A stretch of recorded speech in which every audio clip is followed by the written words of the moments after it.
Musk melon కూడా ఉందండి. Musk melon మనం తింటాం కదండి, ఆ విత్తనాలు పారీకుండా మనం కంటైనర్లో వేస్తే మస్క్ మెలాన్ వస్తుందండి.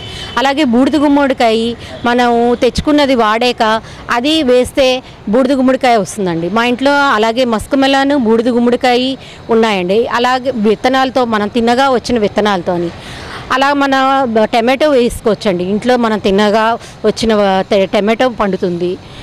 అలాగే వంకాయ వేసుకోవచ్చండి, ముదురువి, కాకరకాయ ముదురు వేసుకోవచ్చు. పైనుంచి మనం తెచ్చుకోక్కర్లేదండి.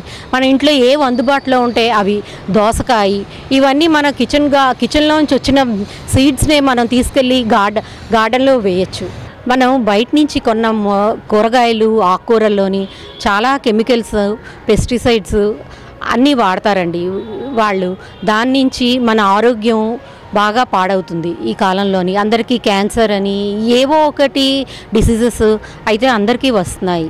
అది మనం అవాయిడ్ చేయాలంటే మన ఇంట్లోని ఎంతో కొంత ఆకుకూరలైనా పెంచాలండి.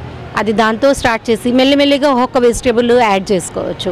ఆ తర్వాత మొక్కలు పెంచడం నుంచి మనకి పాజిటివిటీ అన్నది పెరుగుతుందండి. ఇంట్లోని ఎవరికైనా డిప్రెషన్ లేకుండా ఏదైనా ఒక వస్తువు గ్రో అవుతే మనకి చాలా పాజిటివిటీ వస్తుందండి, పాజిటివ్ వైబ్స్ వస్తాయి.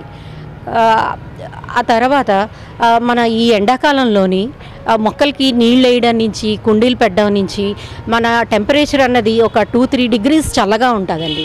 మిగిలిన ఇళ్ళకి మా వెజిటేబుల్స్ ఉన్న గార్డెన్ ఉన్న ఇళ్ళకిను ఒక 2-3 degrees అయితే చల్లగా ఉంటుంది. అదొక హెల్ప్ అవుతుందండి.